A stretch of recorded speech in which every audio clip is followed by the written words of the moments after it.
नमस्कार बच्चों, आपका दोबारा स्वागत है एक बार यंग माइंड्स के ऑफिशियल यूट्यूब चैनल पर। और जैसे कि हम लोग प्रोबेबिलिटी का कॉन्सेप्ट कर रहे हैं, आज हमारी ये तीसरी वीडियो है और तीसरी वीडियो में हम लोग एक्सरसाइज के आगे के क्वेश्चंस करने वाले हैं। और अगर आपने लास्ट वीडियोस नहीं देखी है, पिछले कॉन्सेप्ट्स नहीं देखे हैं, वो जरूर देख लें ताकि आपकी कॉन्सेप्ट क्लैरिटी और बेहतर बन पाए।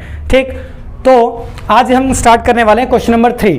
क्वेश्चन नंबर 3 एनसीईआरटी का, जिसमें बोला गया है why is tossing a coin considered to be a fair way of deciding which team should get the ball at the beginning of a football game. किसी भी गेम के स्टार्टिंग में आप लोगों ने देखा होगा टॉस होता है। टॉस किस लिए होता है? ये डिसाइड करने के लिए कौन सी टीम बैट करेगी, कौन सी टीम बॉल करेगी। यहाँ पे फुटबॉल मैच है तो किस टीम को पहले फुटबॉल दिया जाएगा, ये डिसाइड करने के लिए टॉस किया जाता है। क्यों इसको एक अच्छा तरीका माना जाता है? तो ये एक क्वेश्चन है हमारे लिए, इसने जो पूछा है। आप उसका आंसर क्या लिख सकते हो? बिल्कुल, क्योंकि टॉस करने से क्या होता है, हेड और टेल यहाँ पे आउटकम्स बनते हैं। हेड भी आ सकता है और टेल भी आ सकता है, और दोनों के चांसेस कितने? हेड आने का भी 50% और टेल आने का भी 50%। इसीलिए यहाँ पे टॉस करना एक अच्छा तरीका माना जाता है, क्योंकि दोनों टीम के पास बॉल जाने के इक्वल चांसेस है, किसी के साथ कोई पार्शियलिटी नहीं हुई। इसीलिए ये टॉस का एक अच्छा तरीका हम लेके चल सकते हैं आगे। ठीक, उसी का आंसर आप लोग लिख सकते हो क्वेश्चन नंबर 3 में, when we toss a coin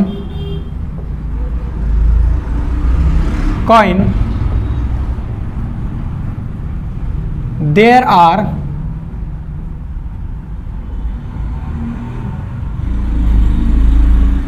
two possible outcomes। कौन कौन से आउटकम्स होते हैं? Head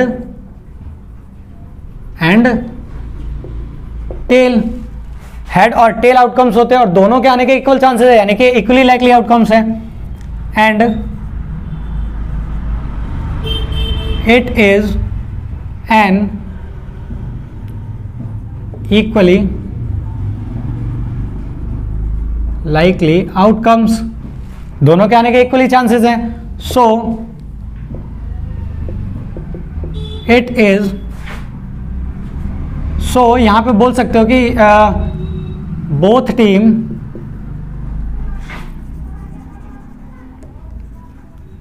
have equal chance to get the ball first. यानी कि एक इक्वली लाइकली आउटकम है। हमने लास्ट क्लास में बात करी इक्वली लाइकली आउटकम क्या होता है, जिसके होने के इक्वल चांसेस हैं, यानी कि ये टीम भी जीत सकती है और दूसरी टीम भी जीत सकती है। तो ये एक इक्वली लाइकली आउटकम है, इसीलिए दोनों के पास बॉल जाने के यहाँ पे इक्वल चांसेस हैं। ठीक है, इक्वल चांसेस हैं। हिंदी में इसी को आप लोग लिख पाओगे कि जब हम एक सिक्का उछालते हैं तो दो परिणाम आते हैं। कौन कौन सा? एक आता है चित्त, जिसको हेड बोलते हैं, और एक आता है पट, जिसको टेल बोलते हैं। हेड और टेल आते हैं जो कि संप्रायिक हैं, यानी इक्वली लाइकली आउटकम, दोनों के आने के इक्वल चांसेस हैं, जो कि संप्रायिक हैं। इसीलिए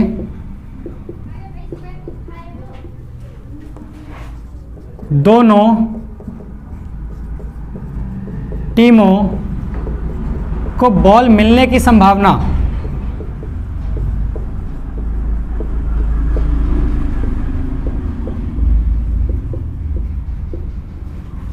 बराबर है। और क्योंकि दोनों टीमों को बॉल मिलने की संभावना बराबर है, इसीलिए ये एक इक्वली लाइकली आउटकम कहलाया, और इसीलिए हम लोग टॉस करते हैं किसी भी गेम को स्टार्ट करने से पहले। ठीक, अच्छा, इसमें है क्वेश्चन नंबर, अब आगे क्वेश्चन नंबर 4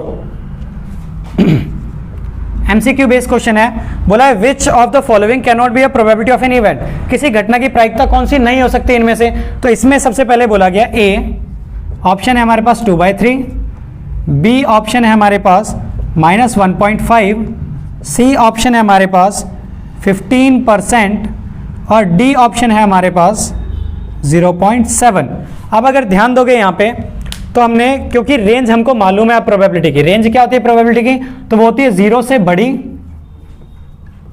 और 1 से छोटी, 0 और 1 के बीच में लाई करता है। तो आप बारी बारी चेक करते हैं। अगर मैं 2/3 को सॉल्व करूं, 2/3 का सॉल्यूशन कितना आएगा, अगर इसको डेसिमल में चेंज करते हैं 0.66 के समथिंग आएगा, और 0.66 0 और 1 के बीच में लाई करता है, मतलब ये तो हो सकता है।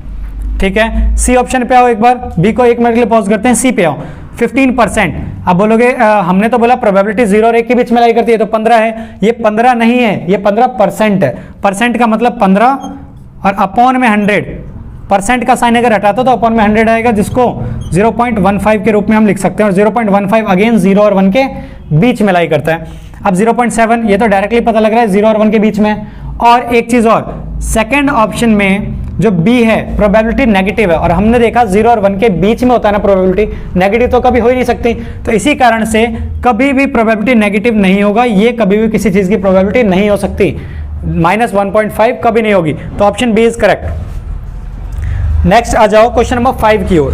क्वेश्चन नंबर 5 में क्या बोला गया, क्वेश्चन नंबर 5 में रीड करो आप लोग। If probability of E 0.05, what is the probability of not E, मतलब अगर किसी चीज की होने की प्रायिकता 0.05 है तो ना होने की प्रायिकता क्या होगी इसकी। तो इससे रिलेटेड भी हम काम कर चुके हैं। क्वेश्चन नंबर 5 में हमको पता है एक फॉर्मूला। अब वो फॉर्मूला क्या होता है, वो फॉर्मूला है किसी चीज के होने की प्रायिकता प्लस उसी चीज की ना होने की प्रायिकता बराबर 1 होता है। ये प्रोबेबिलिटी ऑफ ई है और ये प्रोबेबिलिटी ऑफ ई नॉट है, ना होने की प्रायिकता 1 होता है। अब इसमें दे क्या रखा है क्वेश्चन ने हमको क्वेश्चन ने दे रखा है कि यहाँ पे प्रोबेबिलिटी ऑफ ई दिया हुआ है 0.05, इसकी जगह रख देते हैं 0.05 इक्वल प्लस, अब ये हमको निकालना है, ये थोड़ी पता है किसी चीज़ के ना होने की प्रोबेबिलिटी कितनी है, इक्वल टू 1 होता है। प्रोबेबिलिटी ऑफ नॉट ई यहीं पे हो जाएगा 1, और ये उधर जाके क्या हो जाएगा, यहाँ पॉजिटिव है, उधर जाके साइन चेंज होगा 0.05, और इसमें अगर माइनस करते हैं 1.00 में से 0.05 अगर माइनस करते हैं तो यहाँ कैरी लिया 10 में से 5 गया 5, यहाँ पे 9 पॉइंट और 0, यानी आंसर इज उसी चीज़ की ना होने की प्रोबेबिलिटी कितनी हो जाएगी 0.95। ये हमारा आंसर हुआ इसका। ठीक, आगे बोला गया क्वेश्चन नंबर 6 में अ bag contains lemon flavoured candies. इसके आगे जरा काम करते हैं थोड़ा।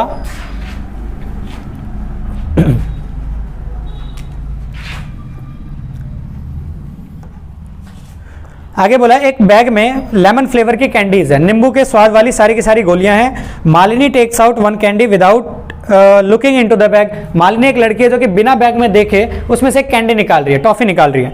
What is the probability that she takes out, पहला पॉइंट है एन ऑरेंज फ्लेवर्ड कैंडी।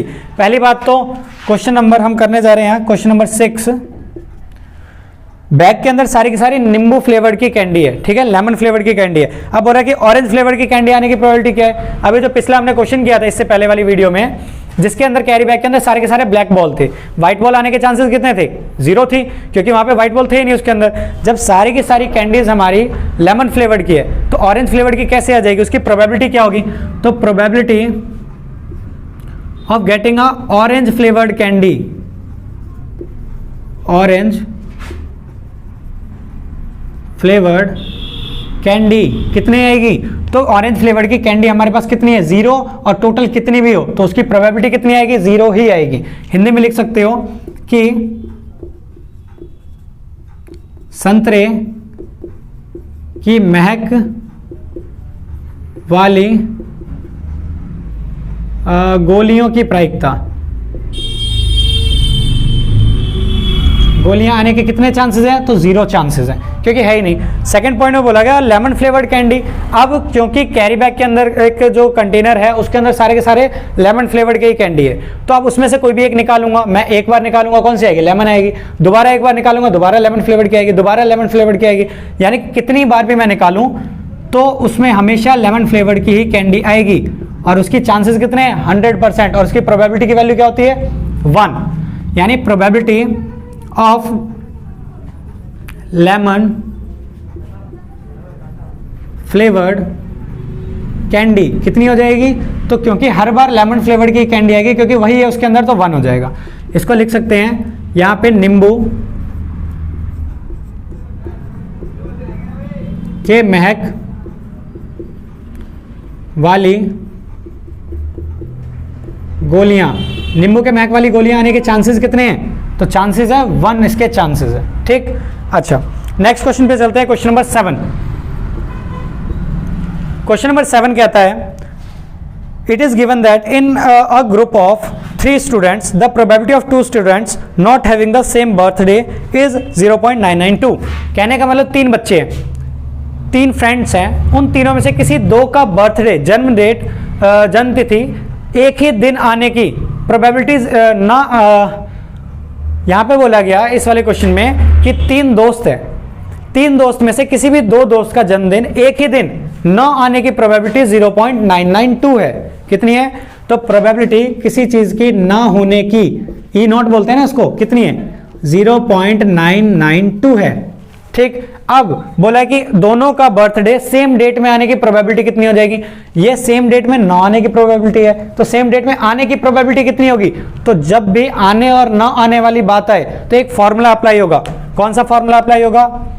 तो यहां पे प्रोबेबिलिटी ऑफ ई प्लस में probability of E not equal to 1 होता है, ये हमें कभी नहीं भूलना चाहिए, ठीक। तो यहाँ पे एक फॉर्मूला इसी के अकॉर्डिंग इसमें पुट कर दो। प्रोबेबिलिटी ऑफ ई, एक ही दिन आने की, एक ही दिन बर्थडे होने का प्रोबेबिलिटी हमको नहीं पता, प्रोबेबिलिटी ऑफ ई लिख दिया, प्लस एक ही दिन बर्थडे ना होने की प्रोबेबिलिटी क्या है? 0.992 इक्वल टू 1। अब ये नंबर है, नंबर के पास में जाएगा सॉल्व होने के लिए, तो ये चला जाएगा दूसरी साइड और यहाँ पे प्लस है, उधर जाके नेगेटिव हो जाएगा। तो probability of E equal to 1 minus 0.992। इसको अगर सॉल्व करते तो कितना आएगा? 1.00 में से अगर 0.992 माइनस होता है तो कितना आ जाएगा? यहाँ पे आएगा 8, यहाँ पे आ जाएगा 0.0, यानी आंसर इज 0.008% चांसेस हैं, 0.008 इसकी प्रोबेबिलिटी है कि दोनों का बर्थडे सेम डेट में ही आएगा, ठीक। तो ये हमारा क्वेश्चन नंबर 7 रहा। तो ये हमने बात करी क्वेश्चन नंबर 6 और 7, यहाँ पे हमने सॉल्व किया, मतलब 7 तक हमने एक्सरसाइज कंप्लीट कर ली है। बाकी पिछले प्रीवियस वीडियोस में आपके क्वेश्चंस मिल जाएंगे, इंट्रोडक्शन मिल जाएगा। अगर वीडियोस नहीं देखे तो वो जरूर से जरूर देखें ताकि ये अच्छे तरीके से आपको समझ में आ पाए। तो ये हमारे कॉन्सेप्ट रहे क्वेश्चन नंबर 7 तक। बाकी बात करते हैं नेक्स्ट वीडियो की। तो नेक्स्ट वीडियो में हम लोग एक्सरसाइज को आगे बढ़ाने वाले हैं क्वेश्चन नंबर 8 से। और जो प्रीवियस वीडियोस की लिंक है, आपको इधर उधर जाने की जरूरत नहीं है, डिस्क्रिप्शन में आपको लिंक प्रोवाइड कर दिया जाएगा, वहां से वीडियोस देख पाओगे, ठीक है। बाकी साथ के साथ प्रैक्टिस करते रहो और जुड़े रहो। अगली क्लास में आगे बढ़ते हैं। Thank you.